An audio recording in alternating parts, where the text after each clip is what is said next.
ದಾಸ್ ತಾಯಿಗೆ ಜೀವ ಬೆದರಿಕೆ ಹಾಕಲಾಗಿದೆ. ಅಪರಿಚಿತ ವ್ಯಕ್ತಿ ಕರೆ ಮಾಡಿ ಜೀವ ಬೆದರಿಕೆ ಹಾಕಿದ್ದಾರೆ. ದೀಪಿಕಾ ದಾಸ್ ಅವರ ತಾಯಿ ಪದ್ಮಲತಾ ಅವರಿಗೆ ಬೆದರಿಕೆ ಹಾಕಲಾಗಿದೆ. ಮಧ್ಯರಾತ್ರಿ ಅವಾಚ್ಯ ಶಬ್ದಗಳಿಂದ ನಿಂದಿಸಿ ಬೆದರಿಕೆ ಹಾಕಲಾಗಿದೆ. ಮಾದನಾಯಕನಹಳ್ಳಿಯಲ್ಲಿ ದೀಪಿಕಾ ದಾಸ್ ಅವರ ಮನೆ ಇದೆ, ಅವರ ತಾಯಿ ಇದ್ದಾರೆ. ಇನ್ನಷ್ಟು ಅಪ್ಡೇಟ್ ಪಡ್ಕೊಳ್ಳೋಣ. ನಮ್ಮ ಪ್ರತಿನಿಧಿ ಧ್ರುವ ಕುಮಾರ್ ಕನೆಕ್ಟ್ ಆಗಿದ್ದಾರೆ. ಧ್ರುವ, ದೀಪಿಕಾ ದಾಸ್ ಅವರ ತಾಯಿಗೆ ಜೀವ ಬೆದರಿಕೆ ಹಾಕಲಾಗಿದೆ ಅನ್ನುವಂಥದ್ದು ಠಾಣೆಗೆ ಕೂಡ ದೂರು ನೀಡಿದ್ದಾರೆ. ಧ್ರುವ ಕನೆಕ್ಟ್ ಆಗಿದ್ದಾರೆ. ಧ್ರುವ, ಏನೆಲ್ಲ ಡೀಟೇಲ್ಸ್ ಇದೆ ಈ ವಿಚಾರಕ್ಕೆ ಸಂಬಂಧಪಟ್ಟಂತೆ? ಯಾರಂತ ಆ ವ್ಯಕ್ತಿ, ಯಾತಕ್ಕೋಸ್ಕರ ಜೀವ ಬೆದರಿಕೆ ಹಾಕಿದ್ದಾರೆ? ಈಗ ಸದ್ಯ ಮಾದನಾಯಕನಹಳ್ಳಿಯಲ್ಲಿ ದಾಖಲಾಗಿರುವಂತ ಒಂದು FIR. ದೀಪಿಕಾ ದಾಸ್ ತಾಯಿ ಪದ್ಮಲತಾ ಈಗ ಮಾದನಾಯಕನಹಳ್ಳಿಯಲ್ಲಿ ದೂರನ್ನ ದಾಖಲಿಸಿದ್ದಾರೆ. ಆ FIR ಅಲ್ಲಿ ಏನಿದೆ ಅಂತ ನಾವು ನೋಡ್ತಾ ಹೋಗೋದಾದ್ರೆ, ನನ್ನ ಮಗಳು ಒಬ್ಳು ಚಿತ್ರನಟಿ ಆಗಿದ್ದಾಳೆ. 8 ತಿಂಗಳ ಹಿಂದೆ ದೀಪಕ್ ಕುಮಾರ್ ಏನವರ ಜೊತೆ ವಿವಾಹ ಆಗಿದ್ಲು. ಆದ್ರೆ ಇವರಿಬ್ರು ಕೂಡ 1 ತಿಂಗಳಿನಿಂದ ಈಗ ಇಂಗ್ಲೆಂಡ್ ಪ್ರವಾಸದಲ್ಲಿದ್ದಾರೆ.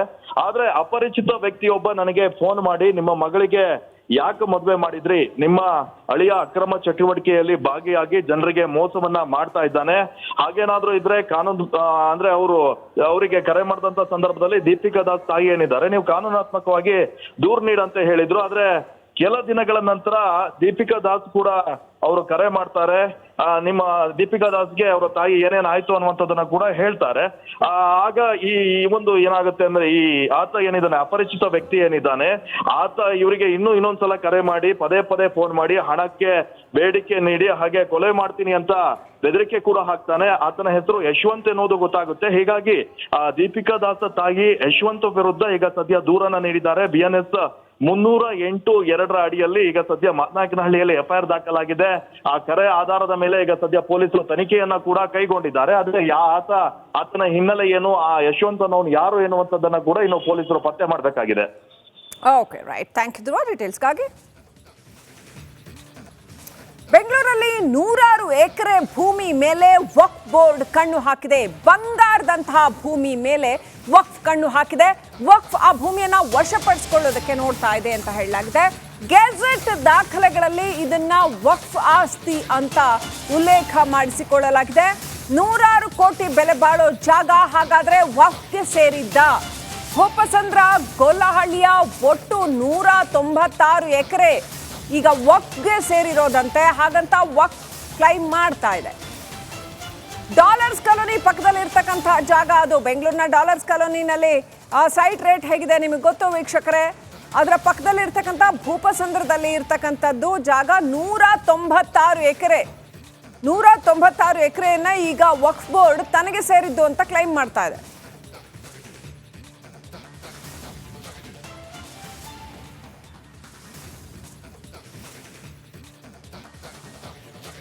ಇನ್ನಷ್ಟು ಅಪ್ಡೇಟ್ ಪಡ್ಕೊಳ್ಳೋಣ. ನಮ್ಮ ಪ್ರತಿನಿಧಿ ವೀರೇಶ್ ಕನೆಕ್ಟ್ ಆಗಿದ್ದಾರೆ. ವೀರೇಶ್, ಭೂಪಸಂದ್ರದ 196 ಎಕರೆ ಜಾಗವನ್ನ ಕೂಡ ವಕ್ಫ್ ಬೋರ್ಡ್ ಈಗ ತನ್ನದು ಅಂತ ಕ್ಲೈಮ್ ಮಾಡ್ತಾ ಇದೆ ಅಂತ, ಹಾಗೆ ಹೇಳೋದಕ್ಕೆ ಅವ್ರ ಹತ್ರ ಏನ್ ದಾಖಲೆ ಇದೆಯಂತೆ? ಜೊತೆಗೆ ಅಲ್ಲಿ ಈಗ ಏನ್ ಪರಿಸ್ಥಿತಿ ಇದೆ, ಆ ಲ್ಯಾಂಡ್ ಯಾರಿಗೆ ಸೇರಿದ್ದಾಗಿದೆ, ಈಗ ಏನ್ ಪರಿಸ್ಥಿತಿ ಇದೆ, ನಿಮ್ಮ ಹತ್ರ ಏನೆಲ್ಲ ಅಪ್ಡೇಟ್ ಇದೆ? ಶ್ರೀಲಕ್ಷ್ಮಿ, ಈಗ 196 ಎಕರೆ ಈ ಭೂಪಸಂದ್ರದಲ್ಲಿ ಇರುವ ಜಾಗವನ್ನ ವಕ್ಫ್ ನಮ್ದಂತೇನೋ ಈಗ ಗೆಜೆಟಲ್ಲಿ 1965 ಗೆಜೆಟ್ನಲ್ಲಿ ಈಗ ನಮೂದನೆ ಮಾಡಿದೆ. ಹೀಗಾಗಿ ಈಗ ಒಂದು ಭೂಪಸಂದ್ರ ಜಾಗದಲ್ಲಿ ಈಗ ಹಲವಾರು ಮನೆ ಕಟ್ಟಿದ್ದಾರೆ. ಹಿಂದೂ ಮುಸ್ಲಿಂ ಬೇರೆ ಬೇರೆ ಧರ್ಮದವರಿಗೆ ಮನೆ ಕಟ್ಟಿದ್ದಾರೆ. ಅಲ್ಲಿ ಜಾಗವನ್ನು ವಶಕ್ಕೆ ಪಡೆದುಕೊಂಡ್ರೆ, ಬಟ್ ಇದೀಗ ವಕ್ಫ್ ನಮ್ದೆ ಅಂತ ಹೇಳಿದ್ರೆ, ಹೀಗಾಗಿ ಅಲ್ಲಿಯ ಸರ್ಕಾರಕ್ಕೆ ಮತ್ತು ವಕ್ಫ್ ಬೋರ್ಡ್ ಒಂದು ಮನವಿ ಸಹ ಮಾಡುತ್ತೆ. ಅಂದರೆ ಈ 196 ಜಾಗವನ್ನು ಈಗ ಅಲ್ಲಿ ಜನರು ವಾಸ ಮಾಡ್ತಿದ್ದಾರೆ, ನಾವು ನೋಟಿಸ್ ಕೊಡೋಕ್ಕಾಗಲ್ಲ, ಬಟ್ ಪರಿಹಾರ ಜಾಗ ಕೊಡಬೇಕಂತ ನಮ್ಮ ಕಡೆ ವಕ್ಫ್ ಬೋರ್ಡ್ ಸರ್ಕಾರಕ್ಕೆ ಒತ್ತಾಯ ಮಾಡ್ತಿದೆ. ಯಾಕಂದರೆ ಒಂದ್ಸದೆ ವಕ್ಫ್ ಅಂದರೆ ಅದು ವಕ್ಫ್ ಅಂದರೆ ಅದು ಜಾಗ ವಕ್ಫ್ಗೆ ಸೇರುತ್ತೆ. ಹೀಗಾಗಿ ಸರ್ಕಾರ ಇದನ್ನು ಗಮನಕ್ಕೆ ಕೇಳಬೇಕಾಗುತ್ತೆ. ಯಾಕಂದರೆ ತುಂಬ ಜಾಗವನ್ನು ವಕ್ಫ್ ಆಸ್ತಿಯನ್ನು ಸರ್ಕಾರವೇ ವಶಪಡಿಸಿಕೊಂಡಿದೆ, BDAದವರು ವಶಪಡಿಸಿಕೊಂಡಿದ್ದಾರೆ. ಹೀಗಾಗಿ ನಮಗೆ ತುಂಬ ವಕ್ಫ್ ಜಾಗವನ್ನು ಬೇರೆ ಬೇರೆ ಇಲಾಖೆದ ವಶಪಡಿಸಿಕೊಂಡಿದ್ದಾರೆ. ಹೀಗಾಗಿ ಸರ್ಕಾರ ಬೇರೆ ಜಾಗವನ್ನು ನಮಗೆ ಪರಿಹಾರ ನೀಡಬೇಕು ಅಂತ ಒಂದು ಕಡೆ ವಕ್ಫ್ ಮಾಜಿ ಅಧ್ಯಕ್ಷ ಸಫಿ ಸಾದಿ ಅವರು ಹೇಳಿದ್ದಾರೆ. ಅದರಲ್ಲಿ ಭೂಪಸಂದ್ರದ 2 ಎಕರೆ ಅಂದರೆ 2 ಎಕರೆ ಜಾಗವನ್ನು ಇದೀಗ ಕೋರ್ಟಲ್ಲಿ ಕೇಸ್ ನಡೆದಿದೆ. ಅಂದರೆ HK ಮುನಿಯಪ್ಪ ಅವರ ಮನೆ ಮುಂದೆ 2 ಎಕರೆ ಜಾಗ ಇದೆ. ಆ ಒಂದು ಜಾಗದಲ್ಲಿ ಈಗ ಕೇಸ್ ನಡೆದಿದೆ. ಒಟ್ಟು 196 ಅಂದರೆ ಆ ಒಂದು ಭಾಗದಲ್ಲಿ ಬಂಗಾರದ ಬೆಲೆ ಇದೆ. ಒಂದು ಏನು ಸೈಟಿಗೆ ತುಂಬ ರೇಟ್ ಇದೆ. ಆದರೆ ಈಗ ವಕ್ಫ್ ಅಂತ ಒಂದು ಕಡೆ ಗೆಜೆಟಲ್ಲಿ ನಮೂದೇ ಆಗಿದೆ. ಹೀಗಾಗಿ ಆ ಒಂದು ಭಾಗದ ಜನರಲ್ಲೇ ಒಂದು ಕಡೆ ಭಯಭೀತರಾಗಿದ್ದಾರೆ ಶ್ರೀಲಕ್ಷ್ಮಿ. ಬೆಂಗಳೂರಲ್ಲಿ ನೂರಾರು ಎಕರೆ ಭೂಮಿ ಮೇಲೆ ವಕ್ಫ್ ಬೋರ್ಡ್ ಕಣ್ಣು ಹಾಕಿದೆ. ಬಂಗಾರದಂತಹ ಭೂಮಿ ಮೇಲೆ ವಕ್ಫ್ ಕಣ್ಣು ಹಾಕಿದೆ. ವಕ್ಫ್ ಆ ಭೂಮಿಯನ್ನ ವಶಪಡಿಸಿಕೊಳ್ಳೋದಕ್ಕೆ ನೋಡ್ತಾ ಇದೆ ಅಂತ ಹೇಳಲಾಗಿದೆ. ಗೆಜೆಟ್ ದಾಖಲೆಗಳಲ್ಲಿ ಇದನ್ನ ವಕ್ಫ್ ಆಸ್ತಿ ಅಂತ ಉಲ್ಲೇಖ ಮಾಡಿಸಿಕೊಳ್ಳಲಾಗಿದೆ. ನೂರಾರು ಕೋಟಿ ಬೆಲೆ ಬಾಳೋ ಜಾಗ ಹಾಗಾದ್ರೆ ವಕ್ಫ್ಗೆ ಸೇರಿದ್ದ? ಭೂಪಸಂದ್ರ ಗೊಲ್ಲಹಳ್ಳಿಯ ಒಟ್ಟು 196 ಎಕರೆ ಈಗ ವಕ್ಫ್ಗೆ ಸೇರಿರೋದಂತೆ. ಹಾಗಂತ ವಕ್ಫ್ ಕ್ಲೈಮ್ ಮಾಡ್ತಾ ಇದೆ. ಡಾಲರ್ಸ್ ಕಾಲೋನಿ ಪಕ್ಕದಲ್ಲಿ ಇರ್ತಕ್ಕಂಥ ಜಾಗ ಅದು. ಬೆಂಗಳೂರಿನ ಡಾಲರ್ಸ್ ಕಾಲೋನಿನಲ್ಲಿ ಸೈಟ್ ರೇಟ್ ಹೇಗಿದೆ ನಿಮಗೆ ಗೊತ್ತು ವೀಕ್ಷಕರೇ. ಅದರ ಪಕ್ಕದಲ್ಲಿ ಇರ್ತಕ್ಕಂಥ ಭೂಪಸಂದ್ರದಲ್ಲಿ ಇರ್ತಕ್ಕಂಥದ್ದು ಜಾಗ 196 ಎಕರೆ. 196 ಎಕರೆಯನ್ನ ಈಗ ವಕ್ಫ್ ಬೋರ್ಡ್ ತನಗೆ ಸೇರಿದ್ದು ಅಂತ ಕ್ಲೈಮ್ ಮಾಡ್ತಾ ಇದೆ.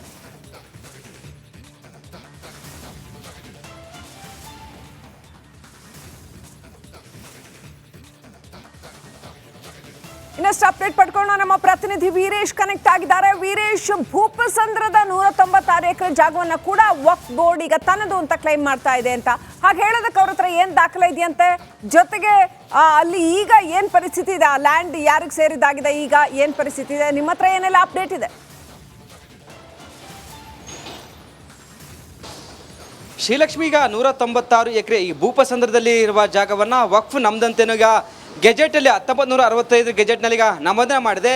ಹೀಗಾಗಿ ಈಗ ಒಂದು ಭೂಪಸಂದ್ರ ಜಾಗದಲ್ಲಿ ಈಗ ಹಲವಾರು ಮನೆ ಕಟ್ಟಿದ್ದಾರೆ. ಹಿಂದೂ ಮುಸ್ಲಿಂ ಬೇರೆ ಬೇರೆ ಧರ್ಮದವರಿಗೆ ಮನೆ ಕಟ್ಟಿದ್ದಾರೆ. ಅಲ್ಲಿ ಜಾಗವನ್ನು ವಶಕ್ಕೆ ಪಡೆದುಕೊಂಡ್ರೆ ಬಟ್ ಇದೀಗ ವಕ್ಫ್ ನಮ್ದೆ ಅಂತ ಹೇಳುತ್ತೆ. ಹೀಗಾಗಿ ಅಲ್ಲಿಯ ಸರ್ಕಾರಕ್ಕೆ ಮತ್ತು ವಕ್ಫ್ ಬೋರ್ಡ್ ಒಂದು ಮನವಿ ಸಹ ಮಾಡುತ್ತೆ. ಅಂದರೆ ಈ 196 ಜಾಗವನ್ನು ಈಗ ಅಲ್ಲಿ ಜನರು ವಾಸ ಮಾಡ್ತಿದ್ದಾರೆ, ನಾವು ನೋಟಿಸ್ ಕೊಡೋಕ್ಕಾಗಲ್ಲ. ಬಟ್ ಪರಿಹಾರ ಜಾಗ ಕೊಡಬೇಕಂತ ನಮ್ಮ ಕಡೆ ವಕ್ಫ್ ಬೋರ್ಡ್ ಸರ್ಕಾರಕ್ಕೆ ಒತ್ತಾಯ ಮಾಡ್ತಿದೆ. ಯಾಕಂದರೆ ಒಂದ್ಸದೆ ವಕ್ಫ್ ಅಂದರೆ ಅದು ವಕ್ಫ್ ಅಂದರೆ ಅದು ಜಾಗ ವಕ್ಫ್ಗೆ ಸೇರುತ್ತೆ. ಹೀಗಾಗಿ ಸರ್ಕಾರ ಇದನ್ನು ಗಮನಕ್ಕೆ ಕೇಳಬೇಕಾಗುತ್ತೆ. ಯಾಕಂದರೆ ತುಂಬ ಜಾಗವನ್ನು ವಕ್ಫ್ ಆಸ್ತಿಯನ್ನು ಸರ್ಕಾರವೇ ವಶಪಡಿಸಿಕೊಂಡಿದೆ, BDAದವರು ವಶಪಡಿಸಿಕೊಂಡಿದ್ದಾರೆ.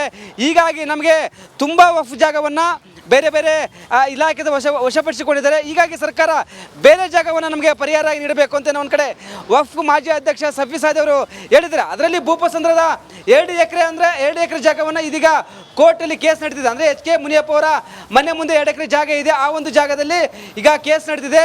ಒಟ್ಟು 196 ಅಂದರೆ ಆ ಒಂದು ಭಾಗದಲ್ಲಿ ಬಂಗಾರದ ಬೆಲೆ ಇದೆ. ಒಂದು ಏನು ಸೈಟಿಗೆ ತುಂಬ ರೇಟ್ ಇದೆ. ಆದರೆ ಈಗ ವಕ್ಫ್ ಅಂತ ಒಂದು ಕಡೆ ಗೆಜೆಟಲ್ಲಿ ನಮೂದೇ ಆಗಿದೆ. ಹೀಗಾಗಿ ಆ ಒಂದು ಭಾಗದ ಜನರಲ್ಲೇ ಒಂದು ಕಡೆ ಭಯಭೀತರಾಗಿದ್ದಾರೆ. ಶ್ರೀಲಕ್ಷ್ಮಿ, ಬೆಂಗಳೂರಲ್ಲಿ ನೂರಾರು ಎಕರೆ ಭೂಮಿ ಮೇಲೆ ವಕ್ಫ್ ಬೋರ್ಡ್ ಕಣ್ಣು ಹಾಕಿದೆ. ಬಂಗಾರದಂತಹ ಭೂಮಿ ಮೇಲೆ ವಕ್ಫ್ ಕಣ್ಣು ಹಾಕಿದೆ. ವಕ್ಫ್ ಆ ಭೂಮಿಯನ್ನ ವಶಪಡಿಸಿಕೊಳ್ಳೋದಕ್ಕೆ ನೋಡ್ತಾ ಇದೆ ಅಂತ ಹೇಳಲಾಗಿದೆ. ಗೆಜೆಟ್ ದಾಖಲೆಗಳಲ್ಲಿ ಇದನ್ನ ವಕ್ಫ್ ಆಸ್ತಿ ಅಂತ ಉಲ್ಲೇಖ ಮಾಡಿಸಿಕೊಳ್ಳಲಾಗಿದೆ. 100 ಕೋಟಿ ಬೆಲೆ ಬಾಳೋ ಜಾಗ ಹಾಗಾದ್ರೆ ವಕ್ಫ್ಗೆ ಸೇರಿದ್ದ? ಭೂಪಸಂದ್ರ ಗೊಲ್ಲಹಳ್ಳಿಯ ಒಟ್ಟು 196 ಎಕರೆ ಈಗ ವಕ್ಫ್ಗೆ ಸೇರಿರೋದಂತೆ. ಹಾಗಂತ ವಕ್ಫ್ ಕ್ಲೈಮ್ ಮಾಡ್ತಾ ಇದೆ. ಡಾಲರ್ಸ್ ಕಾಲೋನಿ ಪಕ್ಕದಲ್ಲಿ ಇರ್ತಕ್ಕಂಥ ಜಾಗ ಅದು. ಬೆಂಗಳೂರಿನ ಡಾಲರ್ಸ್ ಕಾಲೋನಿನಲ್ಲಿ ಸೈಟ್ ರೇಟ್ ಹೇಗಿದೆ ನಿಮಗೆ ಗೊತ್ತು ವೀಕ್ಷಕರೇ. ಅದರ ಪಕ್ಕದಲ್ಲಿ ಇರ್ತಕ್ಕಂಥ ಭೂಪಸಂದ್ರದಲ್ಲಿ ಇರ್ತಕ್ಕಂಥದ್ದು ಜಾಗ 196 ಎಕರೆ. 196 ಎಕರೆಯನ್ನ ಈಗ ವಕ್ಫ್ ಬೋರ್ಡ್ ತನಗೆ ಸೇರಿದ್ದು ಅಂತ ಕ್ಲೈಮ್ ಮಾಡ್ತಾ ಇದೆ.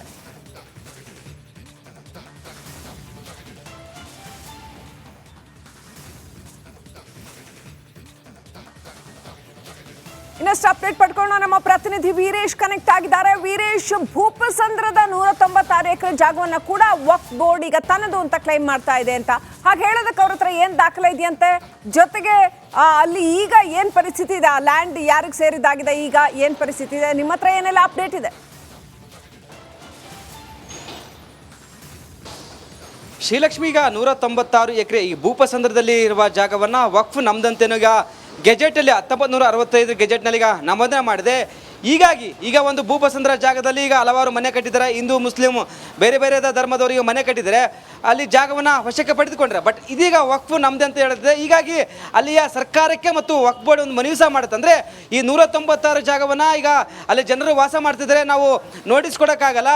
ಬಟ್ ಪರಿಹಾರ ಜಾಗ ಕೊಡಬೇಕಂತ ನಮ್ಮ ಕಡೆ ವಕ್ಫ್ ಬೋರ್ಡ್ ಸರ್ಕಾರಕ್ಕೆ ಒತ್ತಾಯ ಮಾಡ್ತಿದೆ. ಯಾಕಂದರೆ ಒಂದ್ಸದೆ ವಕ್ಫ್ ಅಂದರೆ ಅದು ವಕ್ಫ್ ಅಂದರೆ ಅದು ಜಾಗ ವಕ್ಫ್ಗೆ ಸೇರುತ್ತೆ. ಹೀಗಾಗಿ ಸರ್ಕಾರ ಇದನ್ನು ಗಮನಕ್ಕೆ ಕೇಳಬೇಕಾಗುತ್ತೆ. ಯಾಕಂದರೆ ತುಂಬ ಜಾಗವನ್ನು ವಕ್ಫ್ ಆಸ್ತಿಯನ್ನು ಸರ್ಕಾರವೇ ವಶಪಡಿಸಿಕೊಂಡಿದೆ, BDAದವರು ವಶಪಡಿಸಿಕೊಂಡಿದ್ದಾರೆ. ಹೀಗಾಗಿ ನಮಗೆ ತುಂಬಾ ವಕ್ಫ್ ಜಾಗವನ್ನ ಬೇರೆ ಬೇರೆ ಇಲಾಖೆದ ವಶಪಡಿಸಿಕೊಂಡಿದ್ದಾರೆ. ಹೀಗಾಗಿ ಸರ್ಕಾರ ಬೇರೆ ಜಾಗವನ್ನು ನಮಗೆ ಪರಿಹಾರ ನೀಡಬೇಕು ಅಂತ ಒಂದು ಕಡೆ ವಕ್ಫ್ ಮಾಜಿ ಅಧ್ಯಕ್ಷ ಸಫಿ ಸಾದಿ ಅವರು ಹೇಳಿದ್ದಾರೆ. ಅದರಲ್ಲಿ ಭೂಪಸಂದ್ರದ 2 ಎಕರೆ ಜಾಗವನ್ನು ಇದೀಗ ಕೋರ್ಟಲ್ಲಿ ಕೇಸ್ ನಡೆದಿದೆ. ಅಂದರೆ ಎಚ್ ಕೆ ಮುನಿಯಪ್ಪ ಅವರ ಮನೆ ಮುಂದೆ 2 ಎಕರೆ ಜಾಗ ಇದೆ. ಆ ಒಂದು ಜಾಗದಲ್ಲಿ ಈಗ ಕೇಸ್ ನಡೆದಿದೆ. ಒಟ್ಟು 196 ಅಂದರೆ ಆ ಒಂದು ಭಾಗದಲ್ಲಿ ಬಂಗಾರದ ಬೆಲೆ ಇದೆ. ಒಂದು ಏನು ಸೈಟಿಗೆ ತುಂಬ ರೇಟ್ ಇದೆ. ಆದರೆ ಈಗ ವಕ್ಫ್ ಅಂತ ಒಂದು ಕಡೆ ಗೆಜೆಟಲ್ಲಿ ನಮೂದೇ ಆಗಿದೆ. ಹೀಗಾಗಿ ಆ ಒಂದು ಭಾಗದ ಜನರಲ್ಲೇ ಒಂದು ಕಡೆ ಭಯಭೀತರಾಗಿದ್ದಾರೆ ಶ್ರೀಲಕ್ಷ್ಮಿ.